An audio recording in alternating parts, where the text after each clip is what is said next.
na-stress ako sa mister ko. Eto na naman tayo, Mare. Bakit Pati ikaw ikaw? lang ba? Ay nako, Tignan mo, nag-red na to buhok ko dahil sa stress ko sa asawa ko din. ako nga, yung imbes sana na highlight lang, parang pati lahat na may kulay na mare, ibok ko. Grabe naman kasi mga asawa natin. Bakit ba? Anong kwentong asawa mo ngayon? Yung kwento ng asawa ko ngayon, ayun, lasing. Alam mo ang ginawa? Pinaghalo-halo yung handa. Yun na nga sinasabi ko, Alam mo ba nasasayang ginawa lahat niya dahil sa sa kanila. macaroni salad na ginawa ko? Nilagyan Ginalo niya yung bihon.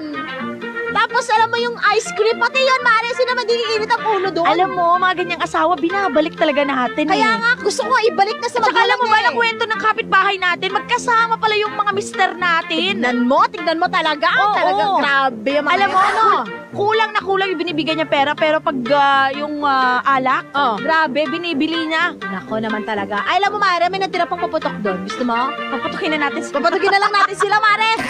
Natatawa ko pero na-stress ako, Mare. Naku, Buti na Mare. lang talaga nandito ka, pero pareho tayo ng asawa. Kaya nga, kaya yung sinasabi ko sa'yo, papatukin na lang natin. Gusto mo? Kaya ba natin? Kaya natin yan. Malaki kasi yung asawa. Ay, malaki. Malaki din siya, pero huwag ka mag Mare, mas malaki tayo, Mare. Oo, ha? Yun ang isipin mo, mas malaki pa rin tayo. Sige, ubusin na natin yung mga lasagyero na yan. Kaya nga, grabe sila. Nay, nako, nakaka-stress. Yung buhok talaga natin, no? Pati na buhok na apektuhan. Ang tanong, saan natin sila hahanapin? Yun nga eh. May ways ka ba dyan? Anyways na yan. Barangay LS 89.3